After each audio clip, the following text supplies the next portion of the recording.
All right, the 30-year mortgage has been a staple of American homeownership dating back to Franklin Roosevelt. Now the Trump administration is talking about a 50-year version designed to help millennials and Gen Z buyers navigate high prices and interest rates.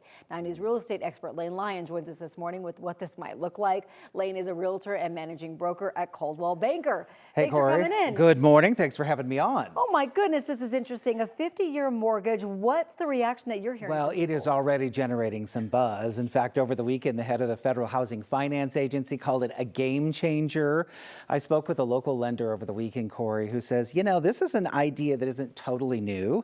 They've been talking about this for about 10 to 15 years in the mortgage world, about how do we do these longer term loans. 40-year loans actually already exist out there when it comes to buying a home. So he does believe that it's inevitable that we will see something like this, particularly to help with that monthly payment, bring more Americans into home ownership. And really, experts out there are agreeing that affordability is pushing the industry to think differently. What would the home payments look like the savings for homeowners? Well, it does add up, actually, if you spread things out. And I brought an example here. This is assuming a $400,000 loan, Corey. The mortgage, the interest rate, I should say, mortgage rate is about 6.5%, 20% down. So you can see at 30 years, principal and interest, we have just over $2,700 a month. If you stretch to 40 years, it goes down to $2,640 a month, and there's 50 years, $2,572. So I'm not good about doing math fast, but we're talking, you know, $200 or so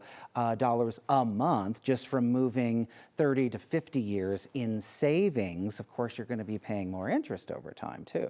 Well, that's where some of the concerns are, right? Yeah, it really is, because economists are saying, okay, so yes, your monthly mortgage payment goes down, but if you look at the long haul, you're going to be paying a lot more interest, and that's concerning to some people out there, including some lawmakers who are worried that it also takes longer for you to build equity that way. So I think that will be the debate. It also doesn't do a lot to help with the inventory shortage when it comes to affordable housing. So I think these are some of the key points that you're going to start hearing. How and when this whole thing gets rolled out, it really does remain to be seen.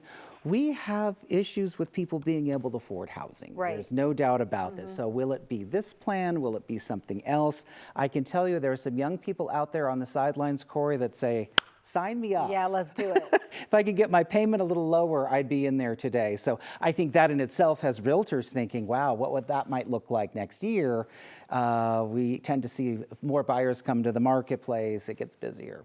It makes me wonder, I feel like if they just lowered how much you need to put down, or the mortgage rates came down, those are other ways to do it versus getting into a 50-year mortgage. Well, yeah, you think about what are the chances of you actually paying it off? Totally. And really, this idea is planning on you not paying it off. People stay in their houses 7 to 10 years.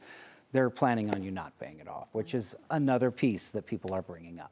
Oh, it's wild to think about. Lane, as always, Stay thank you so tuned. much. Yes, more to come on that.